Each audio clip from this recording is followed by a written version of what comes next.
Hey guys, Walls here. We are continuing our look at diagramming phrases, and I want to do number 3 and number 7 here for you. You should have already done these. You can check your answers as we go along. Now remember, the purpose here is to diagram prepositional phrases. So number 3 says the sound of that new group is particularly vibrant. Let's go through Tuesdays real quick. I want to find my subject and my verb so I have a better idea of what's going to go where on my diagram. So what's the sentence talking about? What's the main thing in this sentence? That's the sound. So sound is going to be my subject. And remember, verbs can be action or linking. An action verb describes an action: walk, run, kick, punch, throw, that kind of stuff. Or it can be a linking verb. And a linking verb is going to be is, are, was, were, one of those variations. So I see the word is here. That is my linking verb. So I've got sound is. Now, that's the basic form of my diagram. So I'm going to put subject here, sound. I'm going to put is. Now, everything else in this sentence just tells me more about sound is. Now, I've got my prepositional phrase of that new group. Of that new group describes sound. It's an adjective prep phrase. That's why when we do Tuesday's DGP, we always talk about whether or not the phrase is an adverb or adjective phrase. So remember, prepositional phrases go under the word they describe. So of group. And then that and new just describe group. So I'm going to put them under here, that new group. All right, now, I still have to deal with particularly vibrant. Now, we know what a subject direct object looks like. There's subject verb direct object. I'm just going to draw this down here. Don't draw this.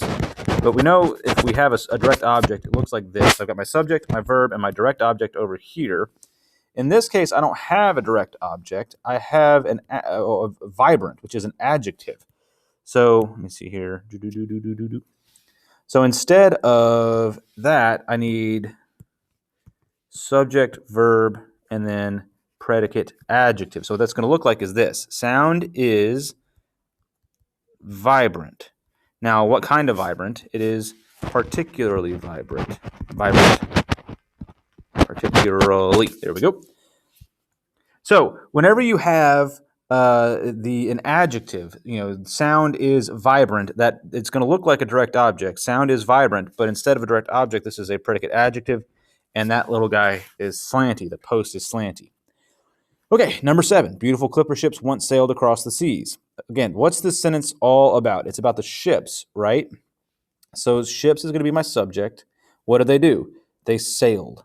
Now, do I have a direct object here? Does it say the ships sailed something? It doesn't say they sailed something. It does say they sailed across the seas, which is a prepositional phrase that tells me where they sailed. So that tells me that across the seas modifies sailed.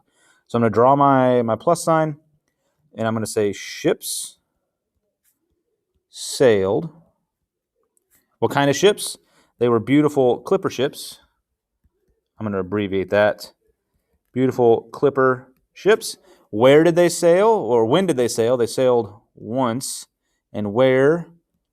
Around seas the. There we go. That's how you do number 3 and number 7. And yeah, I'm going to make another separate video going over how to do this with, what do you call them? Infinitive phrases.